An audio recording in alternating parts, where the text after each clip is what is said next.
insan-insan yang peduli dan berdedikasi bagi sesama. Jakarta Muda, kami tunggu kedatanganmu.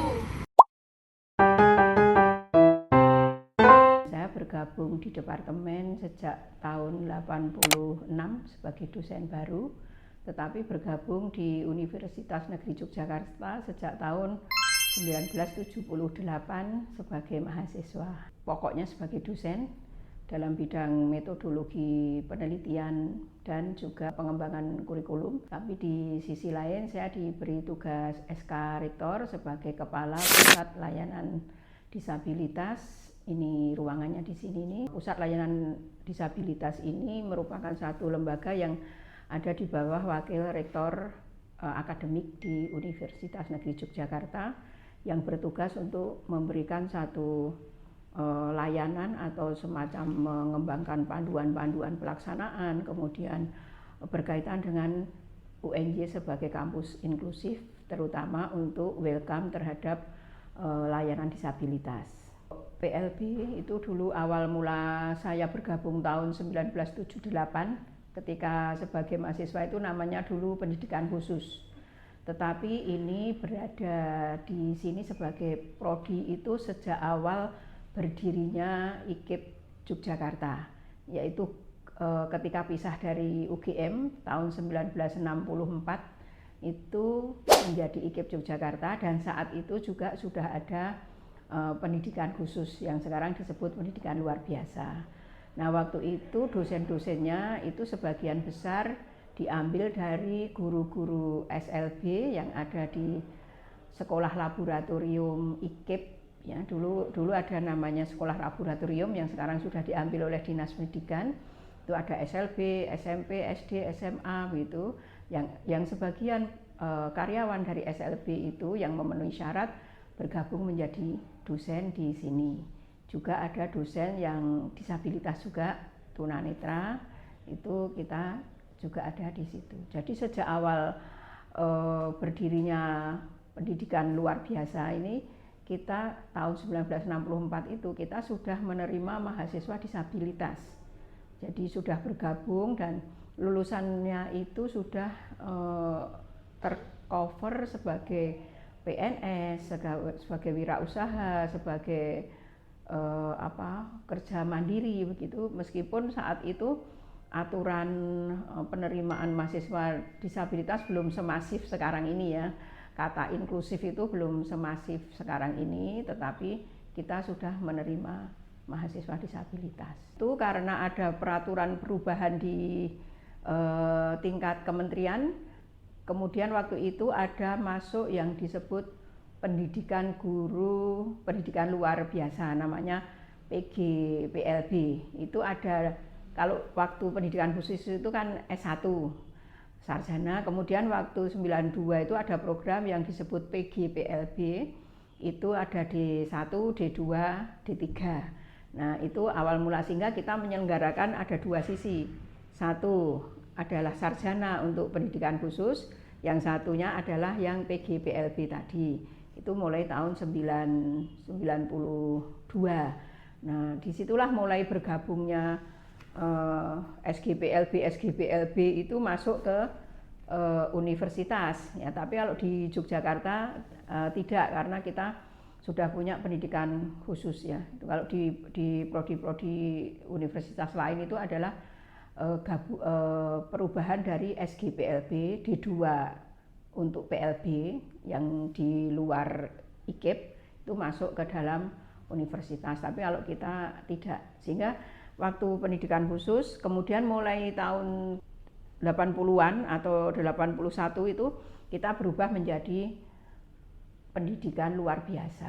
Itu sangat banyak, sehingga harapan saya bagaimana ini nanti keilmuan PLB ini bisa berkembang melalui riset-riset, melalui pengabdian masyarakat, baik oleh dosennya maupun oleh mahasiswanya, tidak hanya mahasiswa PLB saja atau bidang PLB saja, tapi bagaimana integrated disiplin ilmu begitu. Seperti kami saat ini ya, saya sedang melakukan penelitian yang interdisipliner dengan teknik ya. Kita membuat semacam guiding block yang portable, kita membuat RAM portable, kita membuat sepeda yang untuk olahraga disabilitas. Itu tidak bisa hanya dilakukan oleh Departemen PLB saja, tapi itu membutuhkan disiplin ilmu, karena kajian PLB ini sebetulnya tidak semata-mata hanya guru yang mengerti bagaimana mengajar, membuat perencanaan kurikulum, tidak, tapi harus mengerti anak ini dengan kondisi tipe-tipenya, dan ini ada hal kaitannya dengan medis. Maka pada waktu awal dulu saya kuliah itu justru mata kuliah medis itu sangat banyak. Ada neurologi, oftalmologi, antropobiologi, kemudian brain damage, luka otak, ada kesehatan mental, ada psikologi abnormal. Itu banyak sekali yang social worker itu waktu saya kuliahnya. Sekarang ini kan mulai menipis itu, mata kuliah itu mulai menghilang. Tetapi harapan saya adalah secara pribadi kompetensi ini bisa diinkludkan ke dalam mata kuliah lain, sehingga lulusan PLB itu selain dia siap sebagai guru tapi memahami satu keilmuan humanismenya ya, jadi human life-nya gitu, dia memahami itu begitu. Tapi paling penting adalah riset, dituangkan dalam riset, dituangkan dalam karya inovatifnya mahasiswa melalui tugas akhir, melalui lomba.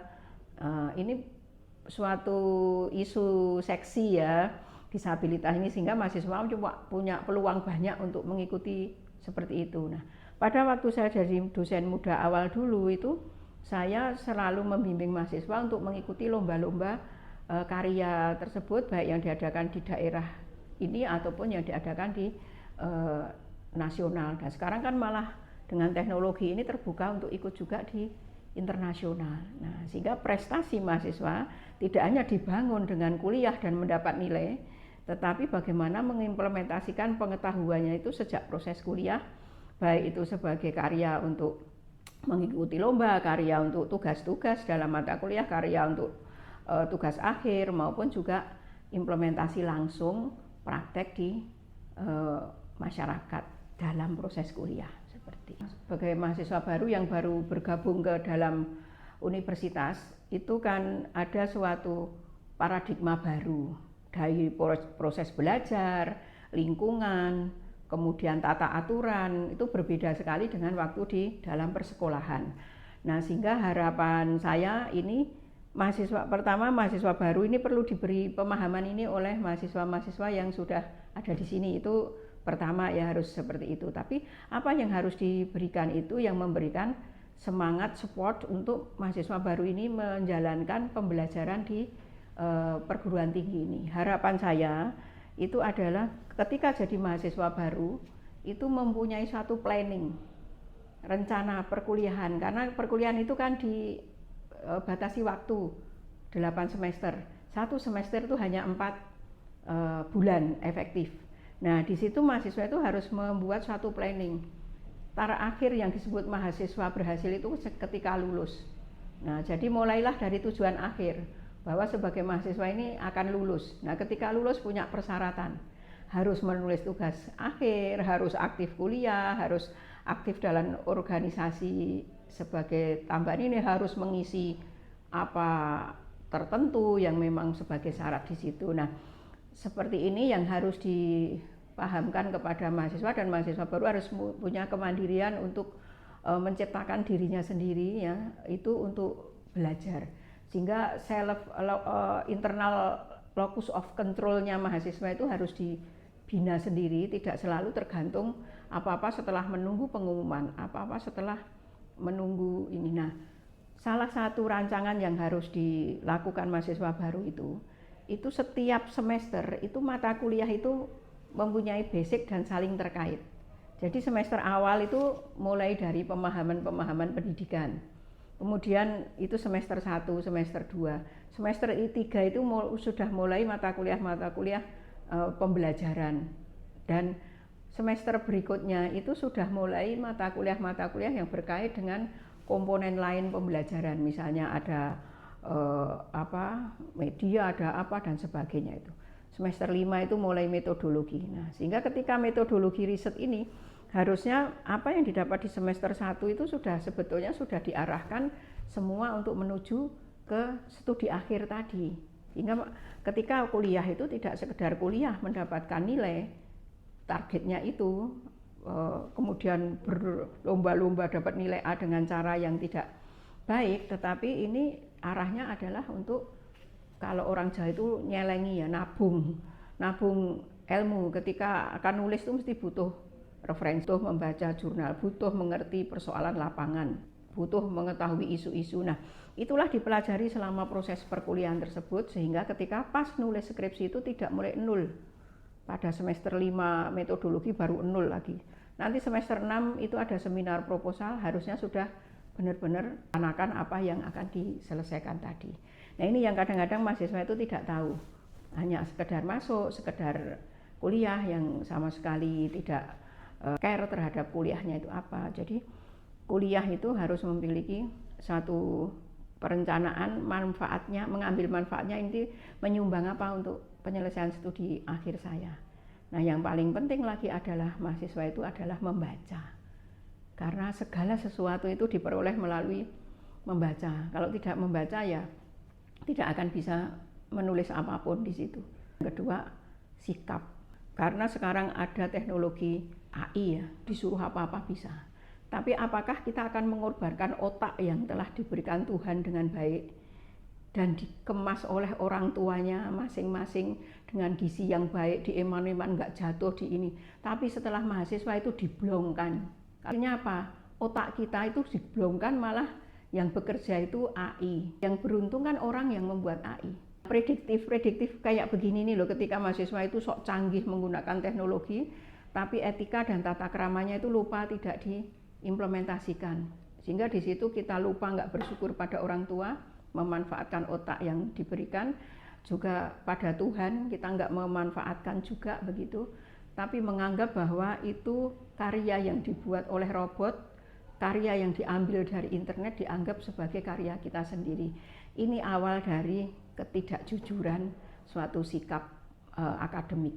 Jadi kata kuncinya di setiap mahasiswa itu adalah kaum intelektual. Ketika kaum intelektual dibarengi dengan sikap komitmen, tanggung jawab, responsibility-nya, dan kejujuran. Nah, ini sebetulnya rasa bakti seorang mahasiswa kepada orang tua, dan bermanfaat untuk memberi peluang cepat lulus itu tepat waktu, tapi baik memberi peluang orang lain untuk masuk kuliah juga begitu.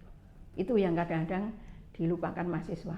Ini yang disebut sikap dewasa, tanggung jawab. Jadi seorang mahasiswa itu harus memiliki hal tersebut itu.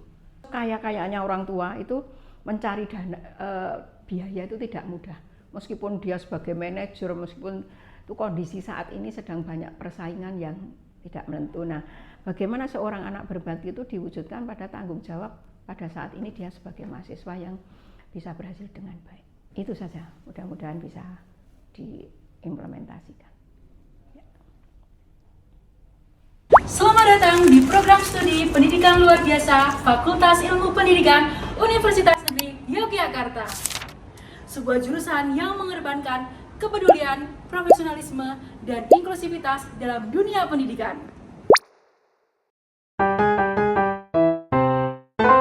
Masa perkuliahan nih, Kak Yova tuh pengalaman apa yang paling berkesan? Pengalaman paling berkesan itu saat praktik lapangan sih, karena kita di situ belajar langsung bagaimana cara menghadapi peserta didik, terus strategi pembelajarannya bagaimana, dan bagaimana membangun hubungan yang inklusif serta empatik seperti itu. Wah, ini luar biasa banget ya, kayak prodinya pendidikan luar biasa. Terus menurut kakak tuh bagaimana pendidikan luar biasa itu tuh membentuk pribadi Kak Yova? Pendidikan luar biasa itu membantu aku buat menjadi pribadi yang lebih peduli, terus tangguh dan terbuka terhadap perbedaan. Di sini kita enggak hanya belajar tentang pendidikan, tapi bagaimana kita tahu dengan nilai-nilai kemanusiaan dan kesetaraan. Sangat menginspirasi banget nih teman-teman. Terakhir nih Kak, adakah pesan buat adik-adik maba, buat mahasiswa baru yang akan bergabung di program studi pendidikan luar biasa ini. Siapkan diri untuk belajar dan bertumbuh. Mari sama-sama kita membangun pendidikan yang inklusif untuk semua. Selain perkuliahan, mahasiswa PLB juga aktif dalam berbagai kegiatan kemahasiswaan, penelitian, dan pengabdian kepada masyarakat. Semangat kolaborasi dan empati menjadi nilai utama yang terus ditanamkan. Di jurusan PLB ini, mahasiswa dibekali untuk menjadi pendamping, tenaga pendidik, dan pemerhati anak berkebutuhan khusus. Ayo, bergabunglah bersama kami di Pendidikan Luar Biasa Fakultas Ilmu Pendidikan Universitas Negeri Yogyakarta. Menjadi pendidik luar biasa untuk anak-anak luar biasa. Salam!